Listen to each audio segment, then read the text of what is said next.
We'll begin today's video with a disclaimer. This video, which is about the fear of clowns, is going to contain examples of and pictures of clowns. You have been warned.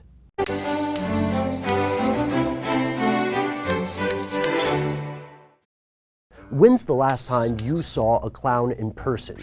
Did you enjoy the experience? Perhaps you have what some call coulrophobia, an intense and excessive fear of clowns. But where does it come from? There's a lot of speculation here, much of which hinges on history and psychology.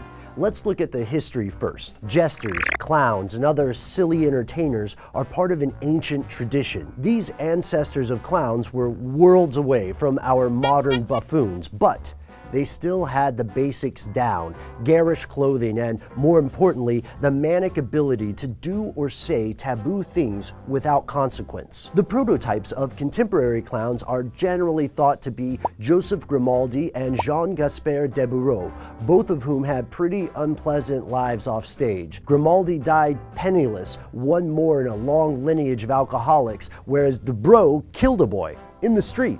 Anyway, this contrast became even more pronounced in the modern day when the notorious serial killer John Wayne Gacy was finally apprehended, and the public saw numerous photos of his creepy clown persona, and he even famously said, "A clown can get away with anything." Since that time, public perception of clowns has changed in the West. People nowadays don't seem to associate clowns with mere tomfoolery. Instead, we see a duality of sorts, right? A bland veneer of joviality covering something unknown and sinister. Today, some of fiction's greatest villains are evil clowns. There's Pennywise from It, the Joker from Batman, of course, and the killer clowns from outer space. So, from a folkloric or cultural perspective, society has altered our perception of clowns. But what about that second part? What about the psychology? Author Linda Rodriguez McRobbie believes people have a fundamental discomfort with clowns because their facial expressions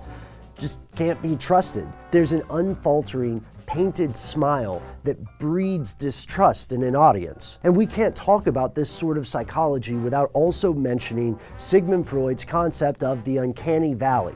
The idea that when something seems simultaneously familiar yet oddly unfamiliar, it produces intense and profound revulsion. This is the same reason, theoretically, that people get creeped out by lifelike robots with their ever so slightly off facial expressions. Most people grow out of this fear as they age, but a minority of the population carries it into adulthood. The concept of scary clowns has picked up steam in recent decades, and coulrophobia itself isn't a term that arrives from psychology. While it describes a real phenomenon, it popped up on the internet as recently as the early 2000s, with claims dating it back to the 80s.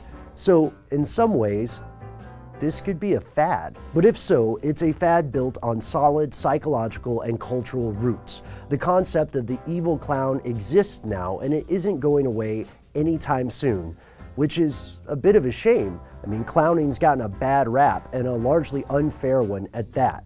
So what do you think? Can clowns be trusted? What's another weird thing that scares you? Thanks for watching, hit subscribe, and remember to stay tuned for more brain stuff.